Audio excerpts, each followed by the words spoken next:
Get this. Get it straight. Crime is a sucker's road, and those who travel it wind up in the gut of the prison of the grave. There's no other end, but they never learn.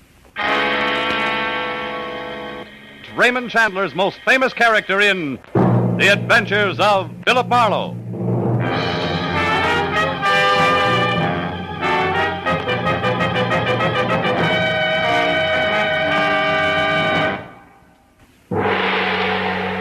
Now, with Gerald Moore, starred as Philip Marlowe, we're glad to bring you tonight's exciting story, The Iron Coffin.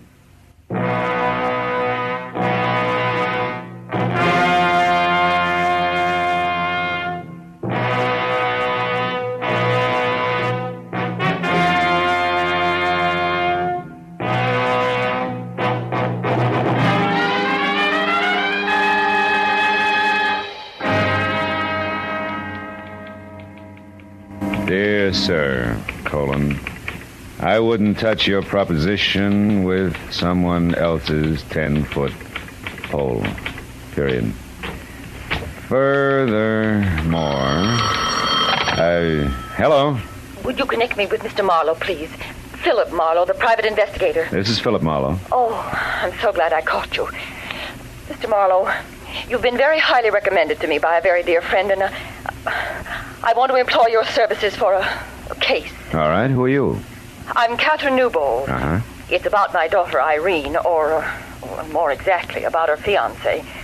I want you to find him for me. He's 26, dark complexioned, about 5 feet 10, and just a minute, Mrs. Newbold. It's a little early for descriptions. What's the nature of his disappearance? Mr. Marlowe. Yeah? I'm afraid I just can't explain over the phone. I'm at the boys' place now. Would you come over here?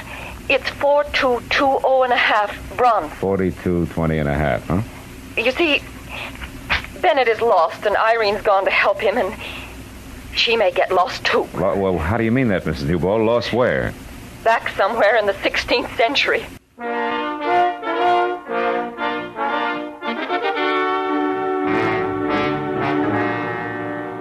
After she hung up, I spent a few minutes trying to decide if I should take along my .38 or a butterfly net. But in spite of what I thought she'd said about the 16th century, I was convinced that Mrs. Newbold was a genuinely worried woman.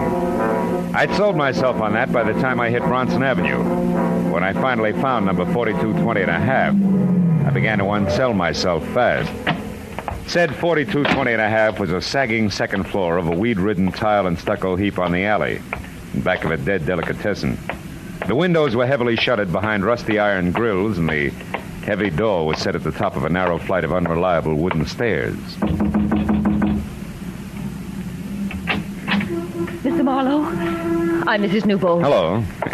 The looks of this place on the outside, holy smoke. It's rather bizarre, isn't it? Yeah, to say the very least. These are Bennett Virago's rooms. He's a student. Of what, alchemy? His place is a museum.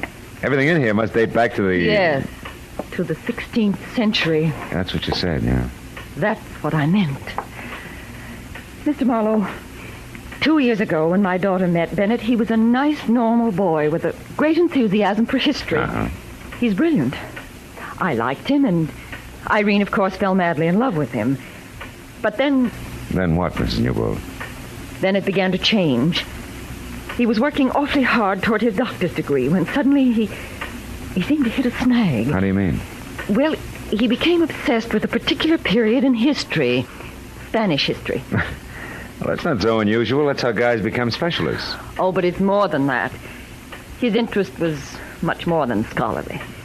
It became a morbid fascination. No? Look at these relics, Mr. Marlowe. Yeah. At first, Bennett only studied them. But in the last year, he began to live with these things exclusively. More and more until he left a month ago. And now, well, I just don't know. You know, my guess is the boy needs a psychiatrist, not a private detective. Where's he now? Well, I'm not sure, but this morning a note came from Irene. It was mailed in Santa Barbara 2 days ago, the day she left. She might be with him. Yeah, but you said you had an idea where they might be. I do. See this book? Yeah. It's a castle. Constructed in the year 1540 by Peter the Cruel of Lerma, near the present city of Valdemoro. Seized in 1562 after a violent struggle by the Count of Castile. Dominique Virago. Yes. And look here. I found this old newspaper clipping in that book there. It's about that very castle. It says it was torn down in 1887 by an eccentric millionaire bachelor and rebuilt stone for stone on an isolated part of the California coast known as Point Estero. The man who spent his entire fortune on this single project was Philip Virago. For Pete's sake. And that's where they are. They must be. Well, considering what we started with, that makes sense. I looked it up, Mr. Marlowe. Point Estero is just above Morro Bay, about 200 miles north of here. Will you go up there and find out what's wrong? I'm awfully worried.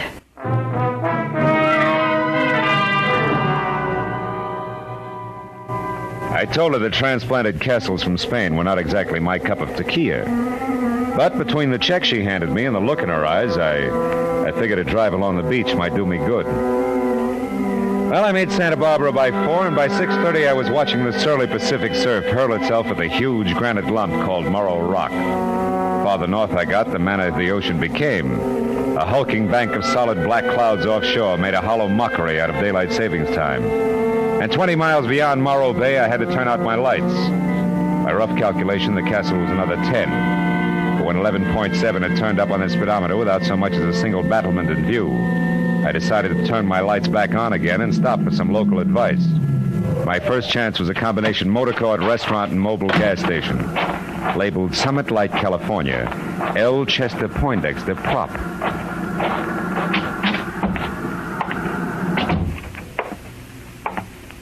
Howdy, friend. Bad night to be out on the road, huh? What'll you have? Yeah, a cup of coffee. Okay. Driving on up north? No, as a matter of fact, I'm looking for that old Spanish castle that's along this coast somewhere.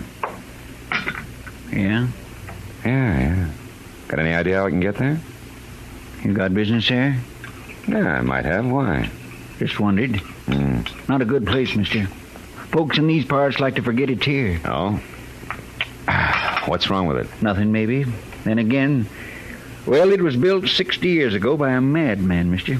Brought it over here from Spain, complete, even to the furniture. So I hear you. They say it belonged to his ancestors, and he brought them, too. Every one of their bodies. Their coffins are down there under that castle right now. 13 of them. How do you know? I talked to an old-timer once who helped put that place together. 7 men died on that job. And you know what he told me?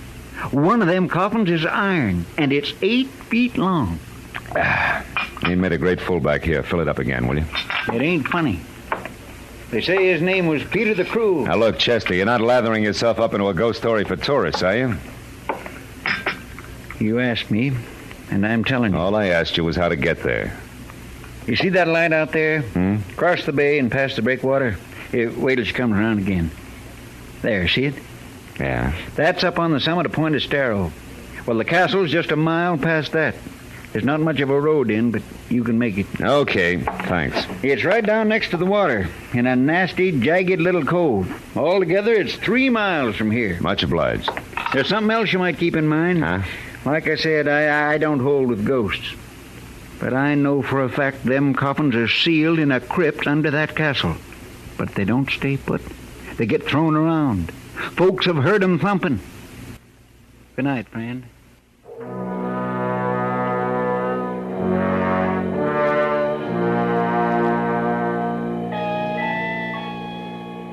The highway dropped down close to the quiet bay, which was sheltered by the breakwater. And 100 yards out, a white sailboat, its mast pointing straight up at the stars. It made a strange contrast to the pounding surf a mile beyond, where I found the turnoff to the castle. It beat a year's depreciation out of my car in 10 minutes. But finally, at the top of a small rise, I saw it, the Spanish castle.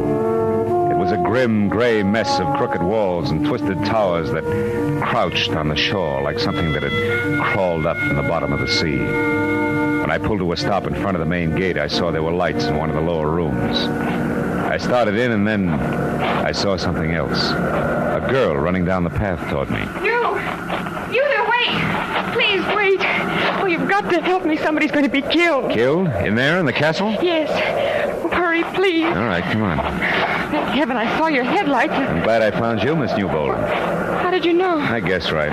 What do you mean? Well, your mother was pretty sure I'd find you here. I'm a private detective, Philip Marlowe. Oh. What's this about somebody being killed? It's Bennett. He's almost out of his mind, Mr. Marlowe. He's gone down to the crypt under the castle. I tried to stop him, but I couldn't. He's killed down there, just like the others. Like what others, Irene? All the other Viragos, all his ancestors. Peter the Cruel will kill him. Oh, now, just a minute. Come on. I must sound crazy, too. Maybe I am. This horrible Oh, place. baby, take it easy. This is the age of rocket planes and bebop, remember? Not in here. Here is the 16th century. Oh, settle down. Tell me what's really going on. I am. Day before yesterday, I was just as skeptical as you are. That's why I came here. But now, Mr. Marlowe, Bennett Virago is fighting a battle that's been going on for 400 years. A battle with a monster called Peter the Cruel. The one in the oversized iron coffin downstairs? Yes. Come on, baby, show me.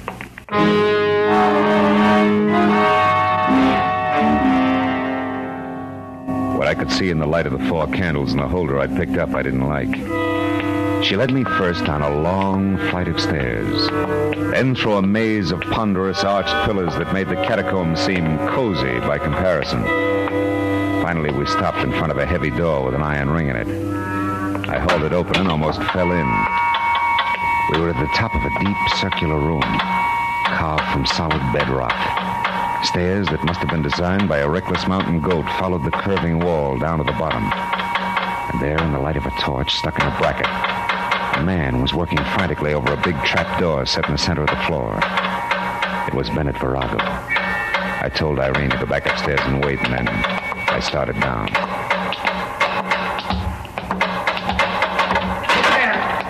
Who is it? Philip Marlowe. I'm a friend of Irene. She told me I'd find you down here. Get out of here. I refuse to be responsible. I'll be responsible for me, fella. I'm used to it. Hey, you sure you can't use some help? You look pretty tired. I'm exhausted. But I'm not going to stop until I've settled this business once and for all. And I won't tolerate any interference. Do you understand? No. Interference in what? I'm going to spend the night in the crypt under this door. I've got to know the truth.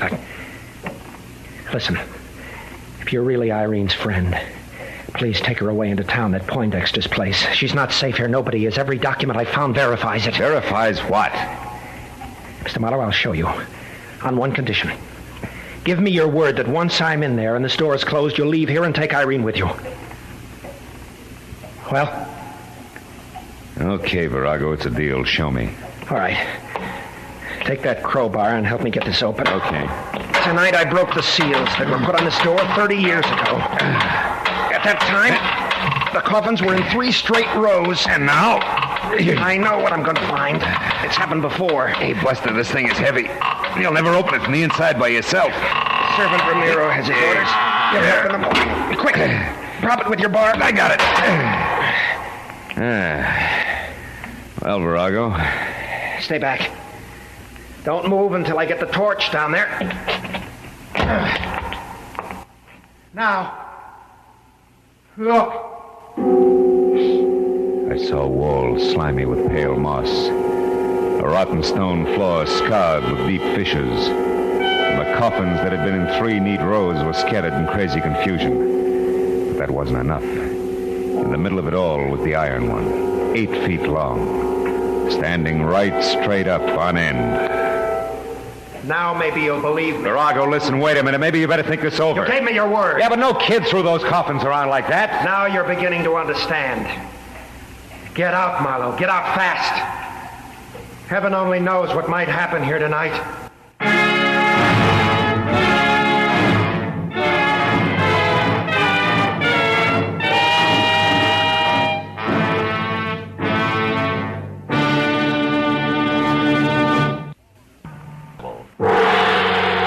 Now with our star, Gerald Moore, the second act of Philip Marlowe and tonight's exciting story, The Iron Coffin.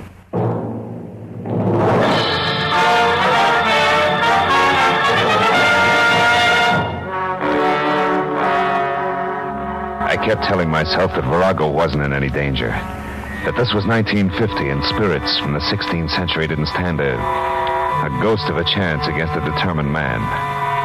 But I couldn't quite believe it. And things didn't get any cozier as I watched the man with the obsession descend into the crypt. A candle in his hand, casting a crazy chorus of shadow dancers against the dripping wet walls. After the trapdoor crashed shut, I kept holding on tight to the 20th century and things that made it tick. And that helped until I was back up to the basement level. A moment of your time, please, senor. A tangle of gray, black, shaggy hair fell all around the grisly old face that could have scared a Halloween mask. And the rest of them fit from a build that included almost no shoulders, ape-long, scrawny arms, and an outfit that was medieval. I did not mean to alarm you, senor. Yeah, you couldn't miss. It's so dark in here. You're Ramiro? Si, Ramiro. Yeah. I, senor, wait upon the master of this house, even as my father did, and his father before him. Always, senor, Ramiro has been in service in this castle. Always since Peter the Cruel. You mean you came over here from Spain? You were imported with this castle? Si, indeed. It had to be that way, senor. None else but Ramiro knows the castle. Every stone, every fixture, every sound in the night.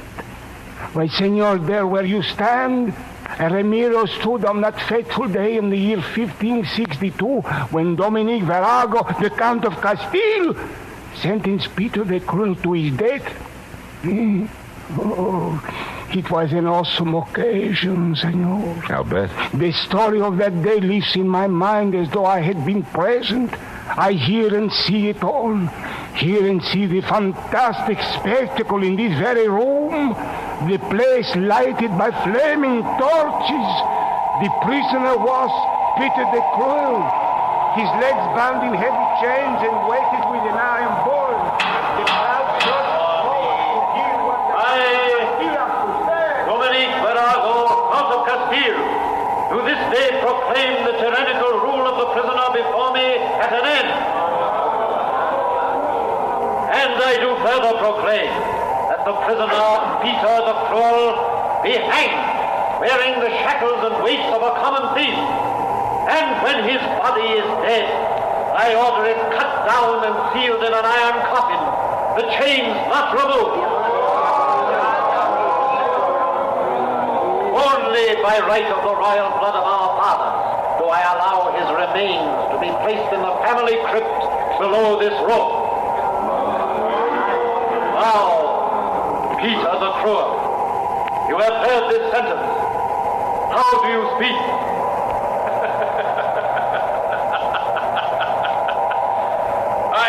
Speak, dear righteous ruler, very plainly.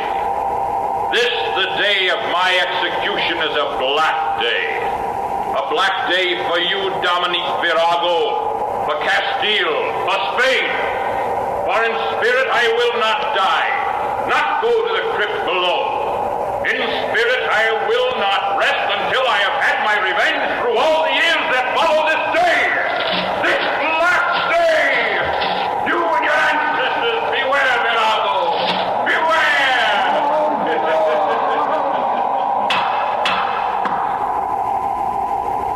Silence! The Count of Castile would reply. Hang him!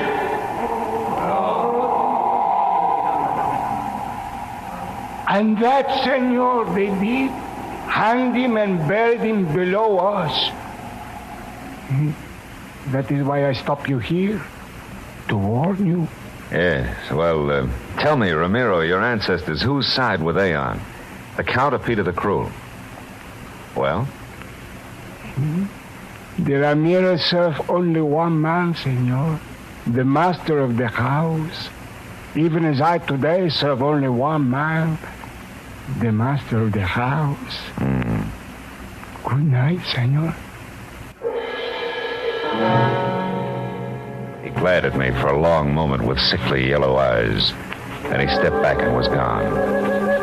Well, a few minutes later, I found Irene Newbold and told her what had happened at the crypt and of Verago's wish that she spend the night at Poindexter's place. When I saw her make one valiant try to keep from going to pieces, I picked up her coat and bag, held her firmly by the arm, and walked her fast outside into my car. It kept her thinking for a while. When we arrived at Poindexter's, I promised to awaken her at dawn for the return trip to the castle. She thanked me and went to her room, and a few minutes later, I went to mine.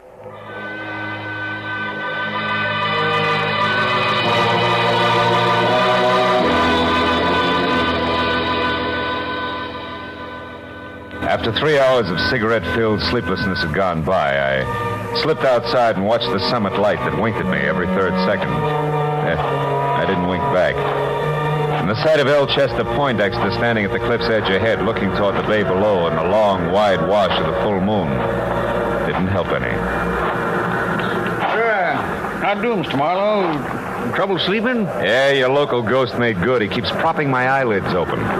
And you don't feel up to much smart joking either, huh, Mr. Marlowe? Poindexter, I'm worried about Virago. And you should be. That Peter the Cruel was certainly a powerful party. Oh, nuts to Peter the Cruel. There's another answer. There's got to be. But you said Virago. Yeah, and I meant Virago. Virago in his own mind. He won't even look for another answer. He'll keep fighting ghosts until the boys in the white jackets with court orders call for him. And then there's Irene. Mr. Marlowe, you were saying... Hey, Poindexter, look out there. See out there that boat anchored in the bay? Yeah. That's the same one I saw from the road before, isn't it? The road I took to the castle? Sure. Only sailboat around here. Springtide certainly has her dipping for moss tonight, huh? Certainly has. Her, me, and a lot of other things, including the fact that our boy who's chasing ghosts is going to be killed by something very real if we don't get a move on. Come on, come on. We're all going to the castle in a big hurry.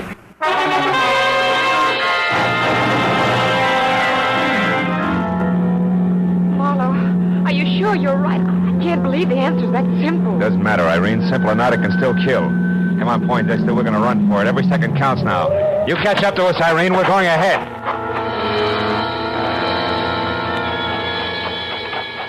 Poindexter followed me as I ran into the castle, and down the stone stairs to the basement and along the passageway that led to the spot above the crypt where I'd first met Marimo. But we both slammed to a stop at the sight of something I couldn't expect to find this side of the Dark Ages. It was Ramiro again. Only this time minus his apron and long winter underwear, and plus a head-to-toe black coat of mail with a shiny steel helmet spike on top, tucked underneath his arm. And in one hand a lantern that swung to and fro with his cackling. In the other a long sword, vintage Lady of the Lake. Senor, they're fighting down there in the crypt. Virago, the last of the Viragos, and Peter the Cruel. Peter who is to have his revenge. Get out, Ramiro. Come on, Poindexter. We got to get this door open. No, stop! Get lost, houseboy! Are we in time? Is Bennett all right? I don't know yet. Watch that jerk in the fancy dress. If he gets up, yell. Come on, Poindexter. We got to get this door open. Yeah, come on. Let's have it. It's coming. Look, the crypt is filled with water just like you said. Help me. Oh, Bennett. Bennett, thank heaven you're all right. Virago, here. Take my hand. Reach for it. There we are. Couldn't have lasted another minute. The water came through the cracks in the floor. And the coffins. They floated. That's right. They're bumping against the sides of the crypt is the thumping sound you people have heard. Yes. And when the water subsides again, the coffins will be scattered all over.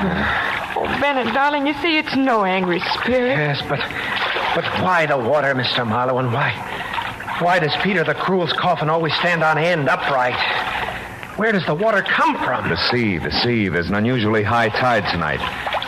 Spring tide, they call it. Right, Poindexter? Right. Happens when the sun and the moon are in either direct conjunction or opposition. You see, the castle's so close to the ocean and the crypt so deep that the water seeps in as the tide rises. Oh, I see. And as for Peter the Cruel, he settles upright because the old boy was buried in his coffin with his bondage chain still wrapped around his feet, according to legend.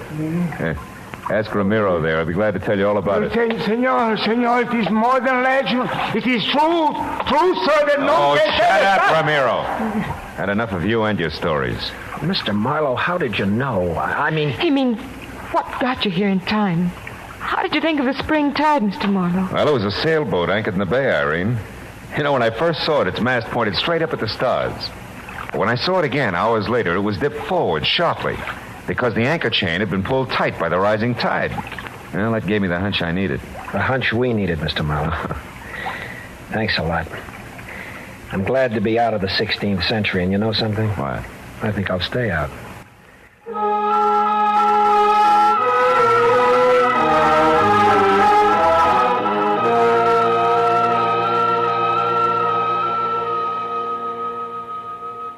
Well, it was another hour before we left the strange relic of another day. An hour in which everybody found himself thinking of Peter the Cruel's vengeful spirit.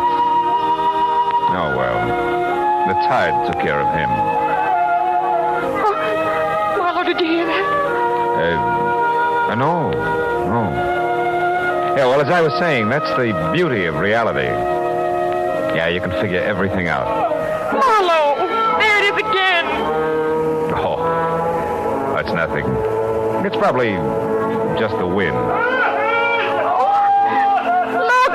that figure up on the rampart. Figure? Ramparts? Oh. Why, that's Ramiro. Or is it?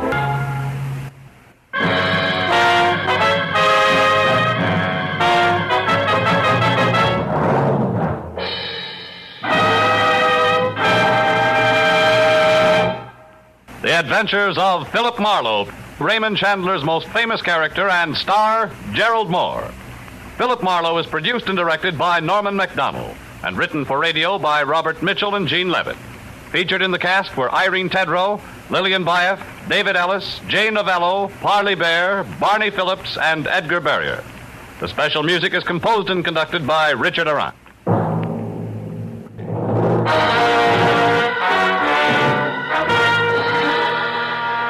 We invite you to be with us next week. This is Bob Stevenson speaking, and this is CBS, the Columbia Broadcasting System.